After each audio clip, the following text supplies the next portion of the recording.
Hello everyone, welcome to Star IQ. आज है 20 March और 20 मार्च 2021 के हरियाणा करंट अफेयर। इस वीडियो में हम लोग जानेंगे। स्टार आईक्यू पे अगर आप पहली बार आए हैं तो इस चैनल को सब्सक्राइब जरूर कर लीजिएगा। प्यारे बच्चों, आप मुझसे पूरी हरियाणा जीके पढ़ना चाहते हैं तो आप पेंसिल एप्लीकेशन को डाउनलोड कीजिएगा। प्ले स्टोर पे जाइएगा और पेंसिल एप्लीकेशन सर्च कीजिएगा। अगर आपको वहां से कोई प्रॉब्लम होती है तो आप डिस्क्रिप्शन बॉक्स में दिए गए लिंक पे क्लिक करिएगा और पेंसिल एप्लीकेशन को डाउनलोड कीजिएगा। यहां पे मैं पूरी हरियाणा जीके करवाऊंगा जो कि वैलिड होगी आने वाले एचपीएससी के एग्जाम और आने वाले हरियाणा स्टाफ सिलेक्शन एग्जाम के लिए भी। चलिए बढ़ते हैं आगे। कल आपसे सवाल पूछा था मैंने, उसका सही जवाब क्या होगा कि हरियाणा के किस जिले में राज्य का दूसरा टेक्नोलॉजी सेंटर जो है वो स्थापित किया जाएगा। तो राज्य का दूसरा टेक्नोलॉजी सेंटर जो है वो अंबाला में स्थापित किया जाएगा। ए ऑप्शन जो है इस क्वेश्चन का हमारा वो बिल्कुल ठीक रहेगा। पहला रोहतक में था और दूसरा जो है वो अंबाला में स्थापित किया जाएगा। चलिए बढ़ते हैं आगे हम लोग, और आज का पहला क्वेश्चन क्या होगा। हाल ही में हरियाणा के मुख्यमंत्री मनोहर लाल ने कोरोना से बचाव के लिए कौन सा मंत्र दिया है। आप सभी को ये तो खैर पता ही है कि कोरोना की स्ट्रीमिंग जो है वो दोबारा से हमारे देश के अंदर बहुत ही तेजी से बढ़ रही है। जैसे कि महाराष्ट्र राज्य है, तमिलनाडु राज्य है, पंजाब राज्य है, बिहार राज्य है, यूपी राज्य है। यहाँ पे आप लोगों को बहुत सारे केसेस जो है वो देखने को मिल रहे हैं और के साथ हरियाणा में भी जो है एकदम से जो है केसेस में बढ़ोतरी हो रही है। तो इन सभी को या यूं कहिएगा कोविड-19 के मामलों को कंट्रोल करने के लिए जिले के लेवल पे और के साथ खंड के लेवल पे, गांव के लेवल पे एक 3T का मंत्र दिया है मुख्यमंत्री जी ने। अब सर ये 3T का मतलब क्या है, तो सबसे पहले तो टी का मतलब है टेस्ट यहाँ पे, ठीक है। क्या टेस्ट का मतलब सर कि टेस्ट करवाना बहुत जरूरी है वरना तो पता ही नहीं लगेगा। अच्छा, दूसरी बात है इसी पर्सन को जो है वो क्या किया जाए, ट्रैक किया जाए कि ये व्यक्ति कहाँ कहाँ पे गया था। मान लेते हैं कोविड पॉजिटिव मिलता है तो ये व्यक्ति कहाँ कहाँ पे गया था। और उसके बाद में तीसरी बात आती है ट्रीटमेंट की, ठीक है, कि इसका इलाज भी किया जाए और उन सभी लोगों का भी इलाज किया जाए। तो टेस्ट है, ट्रैक है और ट्रीटमेंट है, इन तीनों को जो है आप लोग 3T कह रहे हैं और यही मंत्र दिया है अभी हाल ही में हरियाणा के मुख्यमंत्री मनोहर लाल जी ने। अगला क्वेश्चन है कि हरियाणा में कब अमृत महोत्सव का आयोजन किया जाएगा। तो देखिएगा, ये अमृत महोत्सव जो है अभी रिसेंटली शुरू हुआ था। इस अमृत महोत्सव को शुरू किया है रिसेंटली 12 मार्च को शुरू किया है। और 12 मार्च को किसने शुरू किया है, भारत के प्रधानमंत्री नरेंद्र सिंह मोदी ने शुरू किया है। गुजरात के साबरमती से दांडी मार्च यात्रा से जो है इसको हरी झंडी दिखा के इसे रवाना किया है। लेकिन ये हरियाणा में पहुंचेगा कब, 15 अगस्त 2022 को। और ये तारीख बहुत इंपॉर्टेंट क्यों है, क्योंकि इसी दिन जो है पूरे आज़ादी के 75 साल पूरे भी हो जाएंगे हमें। तो इसी उपलक्ष्य में यूं कहिएगा हरियाणा में अमृत महोत्सव मनाया जाएगा। ये अमृत महोत्सव लगभग पूरे 17 महीने तक चलने वाला है। मतलब अब शुरू हो गया तो 17 महीने तक चलेगा ये अमृत महोत्सव। और इसमें होगा क्या सर, इसमें सारे के सारे डिपार्टमेंट शामिल होंगे और वो डिपार्टमेंट कुछ ऐसे जो है वो एक प्रकार के सांस्कृतिक कार्यक्रम करवाएंगे जो कि देश की आज़ादी से लेके अब तक का जो डेवलपमेंट हुआ है उन सभी की झांकियां दिखाएंगे। जो जैसे हमारी आर्मी है या हमारा जो भी सीआरपीएफ है, जो वीर शहीद हुए हैं, उनकी पूरी की पूरी जीवन यात्रा की डॉक्यूमेंट्री वगैरह भी बना के पेश की जाएगी इस अमृत महोत्सव में। बस इतनी ही बात है आपको जो याद करनी है। आगे बढ़ते हैं हम लोग। अगला क्वेश्चन है कि हरियाणा के मुख्यमंत्री मनोहर लाल ने नई शिक्षा नीति 2030 की बजाय कब तक लागू करने की घोषणा की है। देखिएगा, नई शिक्षा नीति आ चुकी है, इस पे मैंने एक सेपरेट वीडियो भी बनाया हुआ है डिटेल से कि क्या है न्यू एजुकेशन पॉलिसी। और इसके लिए जो है केंद्र सरकार ने नई शिक्षा नीति को लागू करने के लिए सभी राज्यों को आदेश दिया कि 2030 तक जो है इसे लागू कर दिया जाए। उस लेवल का इंफ्रास्ट्रक्चर और उस लेवल की जो जरूरी मूलभूत सुविधाएं हैं उनको अपना लिया जाए। लेकिन हरियाणा राज्य जो है बाकी राज्यों से 5 साल पहले यानी कि 2025 में ही नई शिक्षा नीति जो है वो लागू कर देगा। और इसके लिए हरियाणा सरकार ने रिसेंटली जो है वो मानव संसाधन विकास मंत्रालय को, या यूं कहिएगा हरियाणा भारत के शिक्षा मंत्री जिनका नाम है रमेश पोखरियाल निशंक, उनको सूचित भी कर दिया है। क्यों सर, क्योंकि हरियाणा के अंदर जो है बाकी राज्यों के मुकाबले इंफ्रास्ट्रक्चर जो है वो बेहतर है, इसलिए 5 साल पहले ही एडवांस में इस नीति को लागू करना संभव है हरियाणा राज्य के अंदर।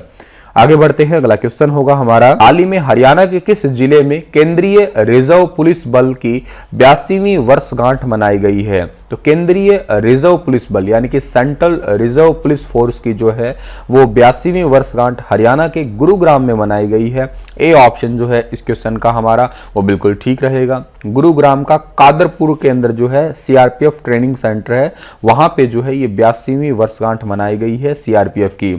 इस वर्षगांठ पे जो है केंद्रीय गृह राज्य मंत्री नित्यानंद रॉय जो है वो मुख्य अतिथि थे और परेड कमांडर के रूप में अर्धसैनिक बलों की टुकड़ियां जो है उन्होंने उनकी सलामी वगैरह भी हुई थी, के साथ में मल्लखंब से लेके जूडो कराटे के बहुत सारे करतब वगैरह भी दिखाए गए थे। सीआरपीएफ की महिला टुकड़ियों ने मोटरसाइकिल स्टंट वगैरह भी दिखाए थे। यहाँ पे जिक्र सीआरपीएफ का हुआ है तो सीआरपीएफ की फुल फॉर्म तो आपको मैंने बता ही दी है, क्या है, central reserve police force day, ठीक है। इसकी स्थापना हुई थी 27 जुलाई 1939 को और इसका मोटो है सर्विस एंड लॉयल्टी। हेडक्वार्टर कहाँ पे है इसका? न्यू दिल्ली में। सेवा और निष्ठा जो है इसका मोटो है। तो इतनी बात आप लोगों को याद रखनी है। इस पर्टिकुलर क्वेश्चन से जिक्र हुआ है किसका? गुरुग्राम का, ठीक है। तो गुरुग्राम को आप लोग मैप में देखिएगा, ये रहा गुरुग्राम। इसकी स्थापना 1 नवंबर 1966 को हुई है। क्षेत्रफल 1258 वर्ग किलोमीटर है। विधानसभा क्षेत्रों में गुरुग्राम, पटौदी, सोहना और बादशाहपुर का नाम आता है। उपनाम बहुत सारे हैं, साइबर सिटी, सपनों की सिटी, सौर ऊर्जा का हब, गुरु द्रोणाचार्य का गांव, call centre of capital, Bharat की मॉल सिटी, इलेक्ट्रॉनिक सिटी, अमीरों की नगरी और मिलेनियम सिटी भी इसे कहा जाता है। हाल ही में हरियाणा में पंजाब के नाम से चल रहे कितने कानूनों से पंजाब शब्द हटा के हरियाणा किया गया है? देखिएगा, इतने दिन आप पढ़ रहे थे किया जाएगा, लेकिन अब वो फाइनली डे आ गया है कि कर ही दिए गए हैं 154 के, ठीक है। यानी कि 154 कानून, 154 कानून जो है उनके आगे पंजाब लिखा होता था, लेकिन अब उन्हें हटा दिया गया है और अब हटा के जो है केवल हरियाणा नाम कर दिया है। हरियाणा राज्य को जो है लागू पंजाब अधिनियम तथा पूर्वी पंजाब अधिनियम, इनके संक्षिप्त नाम से जो संशोधन करके हरियाणा संक्षिप्त नाम संशोधन विधेयक 2021 पारित किया है। और इसी में इस विधेयक का नाम जरूर याद रखना भी क्या है आप, हरियाणा संक्षिप्त नाम संशोधन विधेयक 2021 ये पारित हुआ। इसमें 154 कानूनों से पंजाब शब्द हटा के हरियाणा किया है। पिछले 5 दशकों से जो है मतलब 50 साल के आसपास हो गए, जब तक जो क्या था कि हरियाणा राज्य में लागू जितने भी कानून हैं संक्षिप्त नाम में अब भी पंजाब तथा पूर्वी पंजाब शब्द जो है वो ऐड होता था, लेकिन अब हटा दिया गया है इसे। बहुत इंपॉर्टेंट क्वेश्चन है ये आपके लिए। किस शहर में आयोजित राष्ट्रीय सब जूनियर महिला हॉकी चैंपियनशिप में हरियाणा ने जीत हासिल की है? तो अभी हाल ही में राष्ट्रीय सब जूनियर महिला हॉकी चैंपियनशिप जो है ये झारखंड के सिमडेगा में चल रही थी और इसमें हरियाणा ने जो है वो जीत हासिल की है। तो इस क्वेश्चन का सी ऑप्शन जो होगा वो बिल्कुल ठीक रहेगा, सिमडेगा, ठीक है। यहाँ पे सॉरी गलती से डी लिखा गया, ये सी आना चाहिए यहाँ पे, ठीक है, सिमडेगा। अच्छा, सिमडेगा के जो है एस्ट्रोटर्फ स्टेडियम में आयोजित राष्ट्रीय सब जूनियर महिला हॉकी चैंपियनशिप का फाइनल मैच मेजबानी में झारखंड और हरियाणा की टीमों के बीच खेला गया, जिसमें जो है हरियाणा की साक्षी राणा ने गोल दागकर अपनी टीम को जीत दिलाई। मुख्य अतिथि रांची विश्वविद्यालय की प्रभारी कुलपति डॉक्टर कामिनी कुमार जो है इसमें उपस्थित थे। और एक बात और इंपॉर्टेंट है, इस मैच का आयोजन 194 देशों में किया गया था और लाइव तरीके से, ठीक है ना, प्रसारण किया गया था यूं कहिएगा आप लोग। और 28 राज्यों की टीम जो है इसमें शामिल होगी। 3 अप्रैल को जो है राष्ट्रीय जूनियर महिला हॉकी चैंपियनशिप का भी आयोजन होगा सिमडेगा के अंदर।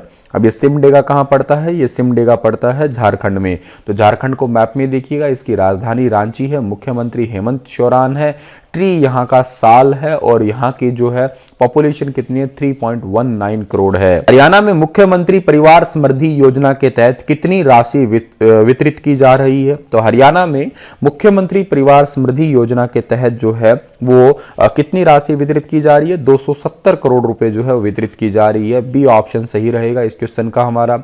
समाज के गरीब और कमजोर वर्गों को जो है ऊपर लाने के लिए मुख्यमंत्री परिवार समृद्धि योजना के तहत 8.76 लाख परिवारों को 270 करोड़ से भी ज्यादा की राशि वितरित की जा रही है। 2021-22 में अलग अलग जिलों में 318 क्रंच जो है वो भी शुरू किए जाएंगे आने वाले समय के अंदर। अगला क्वेश्चन है कि हरियाणा में हाल ही में कितनी मंडियां ई नाम से जो है वो जोड़ी गई है?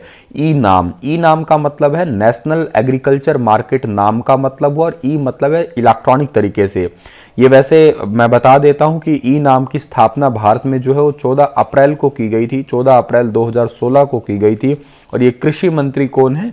नरेंद्र सिंह तोमर है, याद रखिएगा आप लोग, ठीक है। इसका वॉल्यूम बहुत ज़्यादा है, 2018 तक की बात करता हूं तो इसका वॉल्यूम है 36,300 करोड़ के आसपास इसका वॉल्यूम है।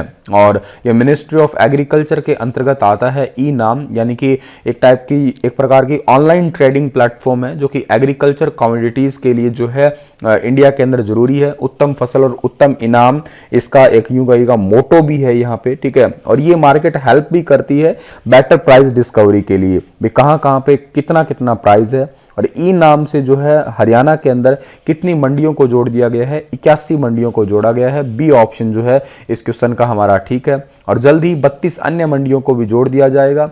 इससे किसानों को उनकी फसल उपज के उचित मूल्य में जो है जानकारी मिलेगी भी, कहाँ पे कितना जो है वो फसल का रेट है, किस राज्य में, किस जगह पे, किस मंडी में कितना रेट है। घर बैठे ही जो है ई नाम नेशनल एग्रीकल्चर मार्केट एक टाइप से ऑनलाइन मार्केट ही होती है ये। हरियाणा लैंड लॉक राज्यों की श्रेणी के तहत निर्यात तैयारी सूचकांक 2020 में कौन से स्थान पे है? यानी कि हरियाणा जो है वो एक्सपोर्ट के मामले में कहिएगा और लैंड लॉक्ड स्टेट के अंदर जो है कौन से स्थान में है? तो हरियाणा निर्यात के मामले में तीसरे स्थान पे है। सी ऑप्शन जो है इस क्वेश्चन का बिल्कुल ठीक रहेगा।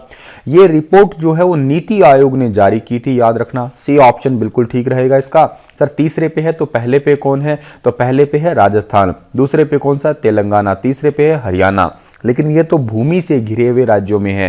लेकिन तटीय राज्यों की बात करें तो पहले नंबर पे गुजरात है, दूसरे पे महाराष्ट्र है और तीसरे नंबर पे तमिलनाडु आता है, याद रखना। पहाड़ी राज्यों में उत्तराखंड नंबर 1 पे है, त्रिपुरा दूसरे पे और हिमाचल तीसरे पे है। केंद्र शासित प्रदेश में दिल्ली और चंडीगढ़ का नाम भी यहाँ पे आया करता है। ये रिपोर्ट जो है नीति आयोग ने जारी की है। तो नीति आयोग की स्थापना 1 जनवरी 2015 को हुई है। हेडक्वार्टर नीति आयोग का न्यू दिल्ली के अंदर है और नीति आयोग के जो चेयरपर्सन है उनका नाम नरेंद्र मोदी है। नीति आयोग जो है इसके सीईओ का नाम भी आपको याद रहना चाहिए, अमिताभ कांत है। और नीति आयोग के उपाध्यक्ष राजीव कुमार है। हरियाणा जो है, हरियाणा का इलेक्ट्रॉनिक्स और आईटी निर्यात जो है 2016-17 के दौरान 7.2 बिलियन डॉलर था, जो कि भारत का कुल इलेक्ट्रॉनिक्स और आईटी निर्यात का 6.2% है। हरियाणा की व्यापारिक राजधानी है गुरुग्राम और इसमें फॉर्च्यून 500 कंपनियों में से 250 से ज्यादा जो है यहीं पे ही है। के अलावा जो है हरियाणा उत्तर पूर्वी का शिवालिक हिल्स जो है ये भौगोलिक विशेषता है। दक्षिण पश्चिम में अर्ध रेगिस्तान रेतीला मैदान है, दक्षिण में अरावली रेंज है और सबसे बड़ा हिस्सा यमुना घग्गर का मैदान भी है। हरियाणा में 2 अंतर्राष्ट्रीय हवाई अड्डे, 5 सिविल हवाई अड्डे, 1630 किलोमीटर रेल नेटवर्क, 26,131 किलोमीटर सड़क नेटवर्क और 24 राष्ट्रीय राजमार्ग तक जो है पहुंच के साथ बेहद अच्छी तरीके से जुड़ा हुआ है। ये है बेसिकली बिजनेस करने वाला आंकड़ा, ठीक है, जहां जहां पे प्रॉपर बिजनेस होता है। और कुल जो यूं कहिएगा स्थापित क्षमता कितनी है राज्य के अंदर जो है 11,268 मेगावाट की है बिजली की भी, तो ये भी एक बहुत इंपॉर्टेंट बात है। और पूरा राज्य जो है 2 औद्योगिक गलियारों के प्रभाव के क्षेत्र में आता है, जैसे कि दिल्ली मुंबई, ठीक है, और एक अमृतसर कोलकाता गलियारा में। एक इंपॉर्टेंट बात और है, हरियाणा भारत में सबसे बिजी ऑटोमोबाइल हब है, ठीक है। सबसे बिजी इसलिए क्योंकि दुपहिया और 4 पहिया गाड़ी, कार और ये ऑटो वगैरह और बाइक जो है ये सबसे ज्यादा हरियाणा के अंदर जो है वो बनाए जाते हैं। तो सबसे बिजी ऑटोमोबाइल हब हरियाणा राज्य है बाकी सभी राज्यों में। तो ये बात आप याद कर लेना, बहुत बहुत इंपॉर्टेंट क्वेश्चन है ये। हरियाणा के किस शहर में 50 फीट की ऊंचाई पर आधुनिक पार्क निर्माण किया जाएगा? तो आधुनिक पार्क का निर्माण किया जाएगा हांसी के अंदर। ए ऑप्शन जो है इस क्वेश्चन का हमारा बिल्कुल ठीक है। और आप बात करते हैं हरियाणा के अभिलेखों की, तो उसमें से हांसी से जो है वो चाहमान वंश के बारे में पता लगा, या यूं कहिएगा चौहान वंश के बारे में पता लगा, या यूं कहिएगा पृथ्वीराज चौहान, ठीक है, पृथ्वीराज चौहान द्वितीय जो है इसके अभिलेख या इनके बारे में पता लगा। और पुरातत्व विभाग ने हांसी के जो किला है उसकी चोटी पे एक पार्क बनाने का निर्णय लिया है। लगभग 5 एकड़ भूमि पे तो बनेगा ये, ठीक है, तो ये तो बात आप याद कर ही लेना, 5 एकड़ भूमि पे बनेगा और ये बनेगा 50 फीट ऊंचाई पे। और 50 फीट ऊंचाई पे बनने से जो है लगभग पूरा शहर ही दिखेगा, ठीक है। तो चलिए, हांसी को जो है अष्टाध्यायी में आसी के नाम से भी पुकारा गया, याद रखना। अष्टाध्यायी में अलग अलग शहरों के अलग अलग नाम हैं, जैसे फतेहाबाद को इकदार कहा गया है, हिसार को इसुआर कहा गया है, सिरसा को सैरिस्कम कहा गया है, टोहाना को तोसाल्य कहा गया है, नारनौल को नर राष्ट्र कहा गया है, कालका को कालकूट कहा गया है, ऐसे ही हांसी को आसी कहा गया है। तो इतने ही थे आज के क्वेश्चन। और आप लोगों के लिए क्वेश्चन है कि हाल ही में हरियाणा के किस जिले में Delhi NCR open golf championship 2021 का आयोजन होगा? अंबाला, पंचकुला, गुरुग्राम, इनमें से कोई नहीं? बताइए विस्तार से इसके बारे में। कल फिर हाजिर होऊंगा लेटेस्ट अपडेट के साथ। तब तक stay happy, stay healthy. Thank you so much.